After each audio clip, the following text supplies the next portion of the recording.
Yo, selamat datang di channel Warga Anime, warganya para wibu sedunia. Dan masih bersama Mr. Q di sini. Pada kesempatan kali ini, Mr. Q akan menceritakan alur cerita anime Sumatsu no Valkyrie yang akan tayang di season 3 nantinya. Ini adalah pembahasan manga dari lanjutan animenya, yaitu chapter 49 sampai chapter 51. Di sini kita akan diperlihatkan pertarungan yang sangat sengit antara Buddha melawan Hajun sang legenda. Dan langsung saja, tanpa basa-basi lagi, mari kita mulai.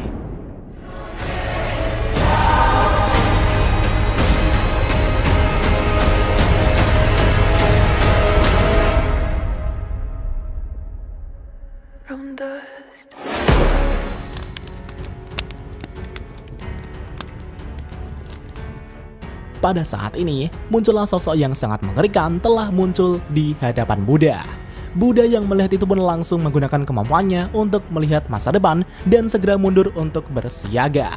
Namun betapa mengejutkannya, Buddha saat ini bukan mundur setelah melihat masa depan, tapi itu karena Buddha tak melihat apapun di masa depan yang ia lihat. Dengan kata lain, kemampuan Buddha untuk melihat masa depan tak dapat diaktifkan di hadapan sosok yang sangat mengerikan itu. Buddha yang sangat terkejut itu pun bertanya-tanya, siapa kau sebenarnya? Sementara di sisi lain, kita diperlihatkan sosok Beelzebub yang sedang menonton pertarungan dari balik layar. Setelah melihat Zerofuko yang telah berubah untuk ketiga kalinya, Beelzebub tersenyum dan berkata, "Sungguh menarik, ketika cahaya dan kegelapan bersatu, legenda dari dunia bawah akan terlahir kembali. Dan itulah dia, Raja Iblis dunia bawah ke-6, Hajun." Dan pada saat ini, Buddha bertanya-tanya pada sosok tersebut. Apa yang terjadi pada Zerofuko? Dan siapa kau sebenarnya? Sosok itu pun menjawab bahwa Zerofuko telah menghilang dari dunia ini. Dan namaku adalah Hajun. Sepertinya sekarang, aku ingin mencoba kekuatanku sekarang ini. Sementara di sisi lain, Brunhild yang biasanya selalu mengetahui informasi tentang para petarung, kini justru sama sekali tak mengetahui siapa si Hajun ini.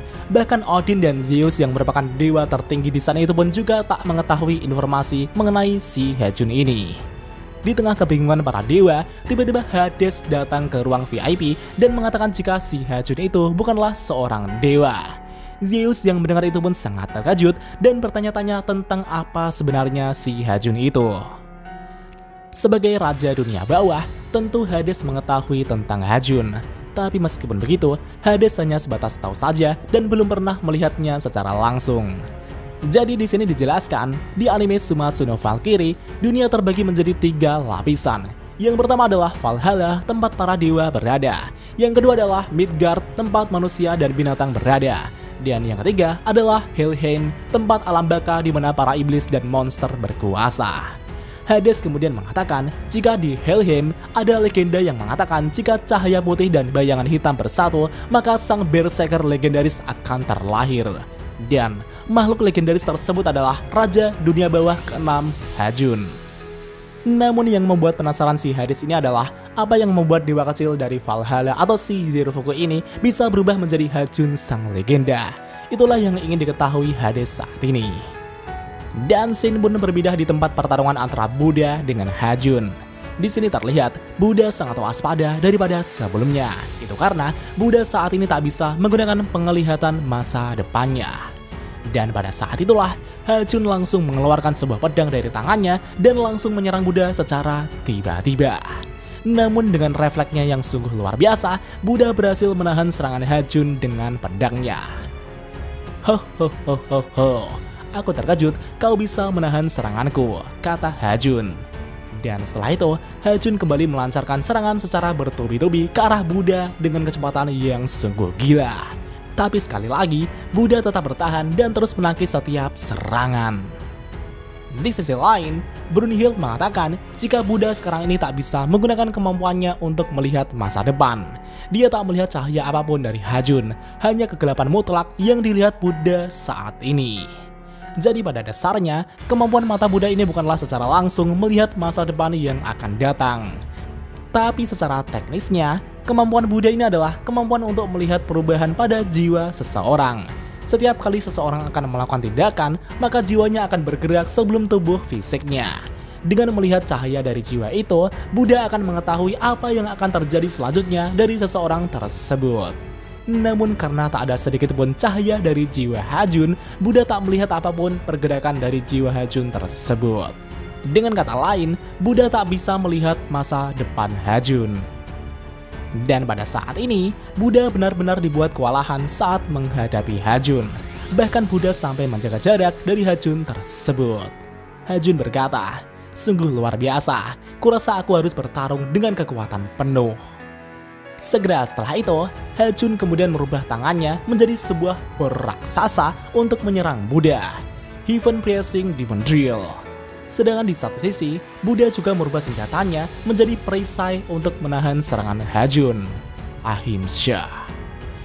Dan seketika itu juga, bor milik Ha-jun dan perisai milik Buddha itu pun saling berbenturan satu sama lain dengan sangat dahsyat. Dan betapa mengejutkannya, serangan Ha-jun itu pun berhasil melubangi perisai dan melukai mata kiri Buddha tersebut. Ha-jun yang menikmati pertarungan itu pun tersenyum dan tertawa. Hahaha, seharusnya ada lubang di kepalamu sekarang, tapi ternyata kau bisa menghindarinya di saat-saat terakhir. Jadi pada saat serangan Ha-jun menembus perisai Buddha, serangan Ha-jun tersebut tepat mengarah di kepala Buddha. Namun di saat-saat terakhir, dengan refleks Buddha yang sungguh luar biasa, Buddha dapat menghindari luka fatal yang akan mengenainya. Dan setelah itu, Ha-jun kembali merubah tangannya menjadi sebuah kapak dan langsung melesat menyerang Buddha. Dan tentunya, Buddha dengan sigap langsung merubah senjatanya menjadi sebuah pedang untuk menangkis setiap serangan yang dilancarkan Ha-jun. Karena mata kiri Buddha masih terluka dan tak bisa melihat, tentu itu menjadi titik buta bagi Buddha sendiri. Dan benar saja, Ha-jun saat itu berhasil melukai sisi kiri Buddha tersebut. Setelah itu, Buddha kemudian merubah kuda-kudanya untuk melindungi titik butanya. Mereka berdua kemudian melanjutkan jual beli serangan satu sama lain kembali. Tebasan demi tebasan dilepaskan. Namun lagi-lagi, Buddha terkena serangan Ha-jun kembali. Ha-jun pun tersenyum dan berkata, "Menderitalah lagi dan lagi." Hahaha. Di sisi lain, Ares yang melihat itu pun sangat terkejut dengan kekuatan Ha-jun yang sangat luar biasa. Bahkan Ares sampai tak percaya Ha-jun bisa melukai Buddha separah itu dan memojokkannya. Namun Hades yang mendengar perkataan Ares tersebut kemudian menjelaskan bahwa dahulu kala, sebelum Hades menjadi penguasa, Ha-jun ini pernah menghancurkan setengah dari Helheim. Namun setelah amukan dan penghancuran itu, paginya Ha-jun tiba-tiba menghilang begitu saja. Dan setelah bertahun-tahun setelah kejadian itu, Ha-jun tak pernah kembali lagi. Hermes kemudian bertanya, bagaimana bisa Ha-jun sang legendaris itu tiba-tiba muncul di pertarungan saat ini. Hades kemudian menjawab bahwa hanya ada satu kemungkinan, yaitu ulah si ilmuwan gila Beelzebub. Jadi di sini terungkap mengapa Zirfuku berubah menjadi Ha-jun. Ketika Ha-jun menghilang dahulu kala, Beelzebub telah menemukan sisa-sisa dari Ha-jun yang menghilang. Dan dengan eksperimen yang tidak diketahui, Beelzebub berhasil menciptakan benih Ha-jun. Sampai pada akhirnya, Beelzebub kemudian menanamkan benih itu ke dalam tubuh Zirfuku saat masih kecil. Dan begitulah alasan mengapa Zirfuku bisa berubah menjadi Ha-jun yang legendaris tersebut. Dan kita kembali ke pertarungan. Di sini tebasan demi tebasan terus dilepaskan, tapi tetap saja Ha-jun lah yang masih unggul dalam pertarungan. Hingga sampai pada akhirnya, Ha-jun berhasil memberikan serangan fatal kembali dengan menusuk kaki Buddha dengan senjatanya. Buddha yang terkena serangan itu pun dengan sigap langsung menjaga jarak dengan Ha-jun. Di sisi lain, para penonton dari kubu manusia yang melihat kondisi Buddha itu pun semakin cemas. Sementara para penonton dari kubu dewa justru terlihat senang kembali. Meski mereka tak tahu siapa itu Ha-jun sebenarnya, mereka tetap mendukung Ha-jun.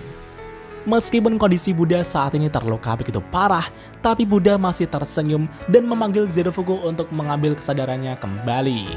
Namun Ha-jun tertawa dan menjawab, "Apa kau memanggil dewa bodoh itu?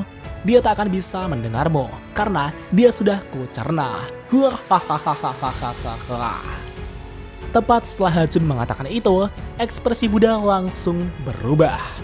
Dan untuk pertama kalinya, Buddha kini menunjukkan emosi kemarahannya yang selalu ia tahan selama ini.